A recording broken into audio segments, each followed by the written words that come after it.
What's up, Tallahassee? We're here at the original Market Square Liquors on Timber Lane Road. This is Luke from Capital City Bourbon. You see my partner in crime down there, John Hill.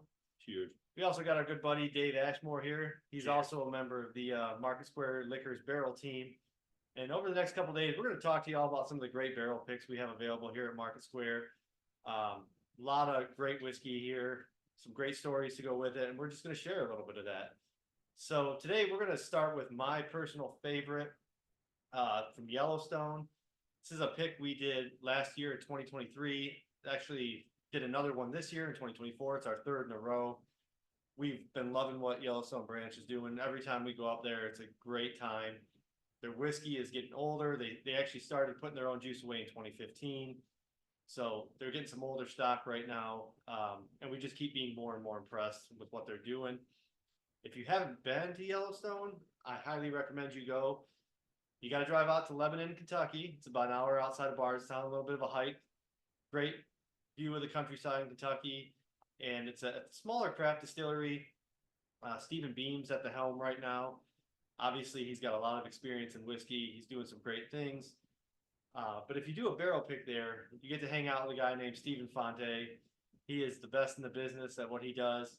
He's going to lead you through the picks, and he's going to make sure you have a great time.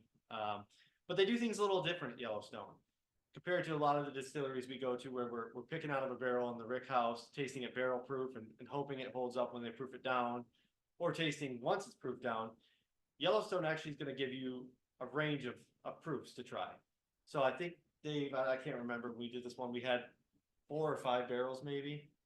We had 4 or 5 barrels. I think we had 4 barrels, and it starts at 103 proof, 115 proof, and then 119. And really, the way that Yellowstone does their tastings is one of my favorite tastings that I've been a part of, because you get to taste each whiskey at 3 different proofs, and it really helps you identify the flaws and how the proofs really change the whiskey. So from a whiskey nerd's perspective, it's just fun to be able to see how whiskey changes as more or less water is added to it. Absolutely. What was the proof you guys tasted these at?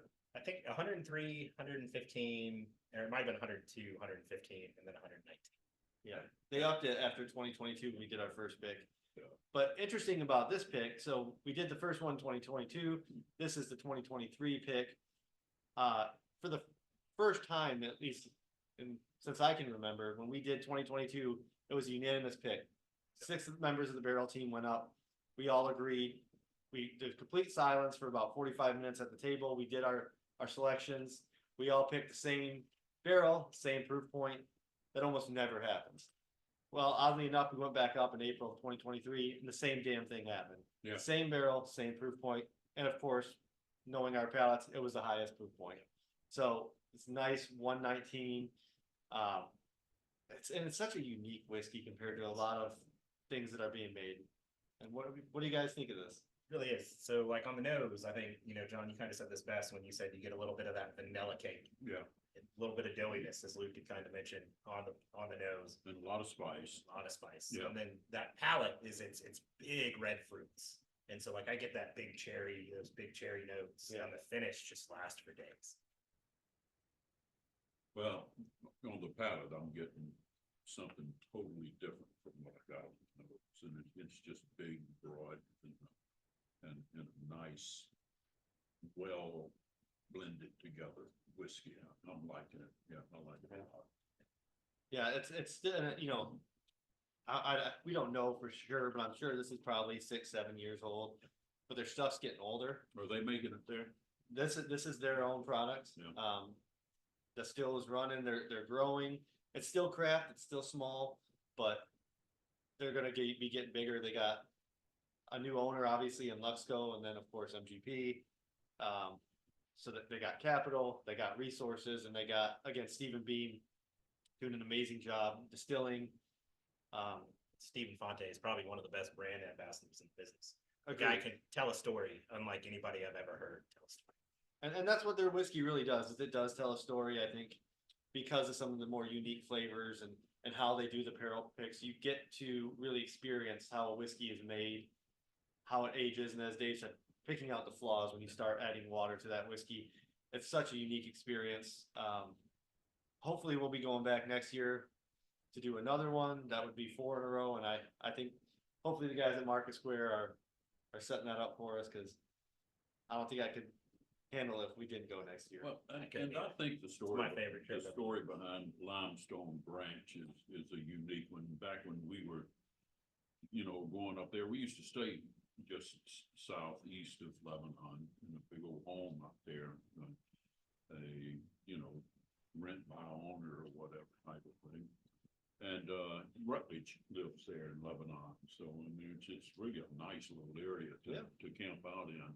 But we kept passing this little distillery, we never stopped, and over time, you saw it grow and grow and grow, and then let's stop in here and see what's going on. Guy's name Bean, you think, what the hell? This Yep. guy, he's from a different branch of the Bean family. And he got down there and kind of wanted to do his own thing, knows what the hell he's doing. Come on, how many generations of beans, for God's sake? And they started off making moonshine and selling it mostly in Mississippi, of all places, because they needed to get something off the still and get something going.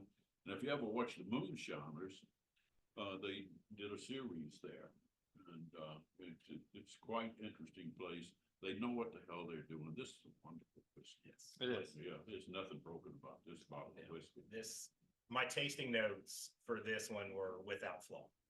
There you go. And that was There you when we go. picked this barrel There you go. and my tasting notes for everything. Cause like I said, I like to go through, I like to mark down the flaws. Yeah, And with this one, my tasting notes were without flaw. yeah, I'm with you on that. I mean, you shouldn't pick up a flaw on a real good No. whiskey. And I can't believe they actually still have some of this on the shelf. I don't think there's much, but I remember when we did 2022, the first year, it flew off the shelves when people tried it. And this one, I think, got the same response, but they still do have some stock left, at least. A little higher yield this year. Yeah, but can't recommend this one enough. Obviously, it's in the store. It's $80, which is, I think pretty reasonable, all things considered nowadays. Typical for a single barrel. You But it need, is you need it on your shelf. You do. There are only a few of them, but Yeah. it needs to be on And- your shelf. and It's if- on mine. for And if sure. you don't believe us, I mean, we're in the lounge here. It's right back there. You can come here and try it. Probably not too much to try a glass of it. I have a feeling if you try it, you'll go buy a bottle, but if you disagree, try it, let us know. But hopefully we'll be back talking with you all soon about some other great barrel picks, and we hope you enjoy this one. Oh, Cheers, that was fun. Tallahassee. Cheers. Cheers, Tallahassee.